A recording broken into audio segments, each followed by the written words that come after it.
Alam kong hindi na bago sa inyo ang recipe ng pancake. Pero pag na-try nyo tong version ko, mapapawaw ka talaga sa sobrang sarap nito. So simulan natin sa pag-mash ng banana. 3 pieces of ripe banana ang ginamit ko. At pagkatapos nating madurog ang saging, iset aside lang muna natin ito. At magdiyak lang tayo ng 2 pirasong itlog. This is large size. And then i-whisk lang natin ito.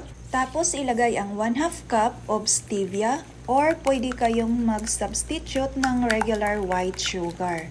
So ilagay na natin ang saging na nadurog natin kanina. Pagkatapos halu-haluin lang natin ito at lagyan ng 1 cup of almond milk, 1/4 teaspoon of vanilla essence, and 1 tablespoon of olive oil. At i-mix lang natin ito at pwede na nating ilagay ang 1 1/2 cup of all-purpose flour, gluten-free ang gamit ko, 1/2 teaspoon of baking powder, 1/4 teaspoon of baking soda, and 1/4 teaspoon of cinnamon powder, and a pinch of salt. Pagkatapos i-mix lang natin ito ng mabuti ng padahan-dahan para hindi ma-overmix. At pwede na nating ilagay ang 2 kutsara ng walnuts at 2 kutsara ng dark chocolate. Tinadtad lang natin po ito.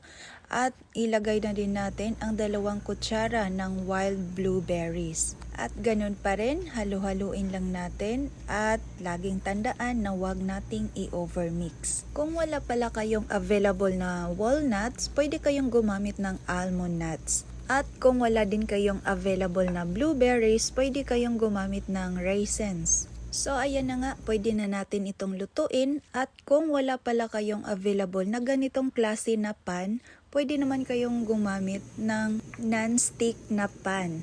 At kailangan ang apoy natin nasa medium heat lang. At pag ganito na yung itsura, kung mapapansin nyo, meron kayong makikitang nagbabubbles dito sa top.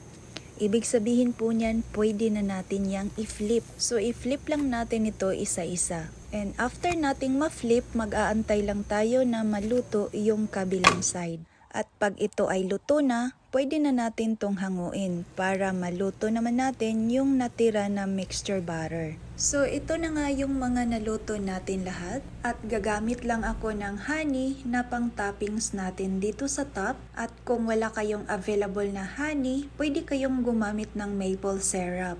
At kung wala pa rin kayong maple syrup, pwede nyo nang skip dahil masarap din naman ito kahit wala tayong toppings na nilagay. So ayan na nga, i-slice ko lang ito para mapakita ko na din sa inyo ang laman kung anong itsura nito. Ayan, tingnan nyo kung gaano kasarap kung tingnan. Makikita nyo yung wild blueberries at saka yung banana at dark chocolates. Nako, sobrang sarap nito at panalo to pang breakfast, pang snacks, or pang baon sa school para sa mga kids ninyo. At perfect din ito sa mga nagda-diet or sa mga senior citizen at sa mga diabetic person. Dahil ito nga ay gluten-free, dairy-free, at sugar-free. I hope ay meron kayong bagong natutunan sa ating napakasimpleng video. Thank you for watching and stay healthy.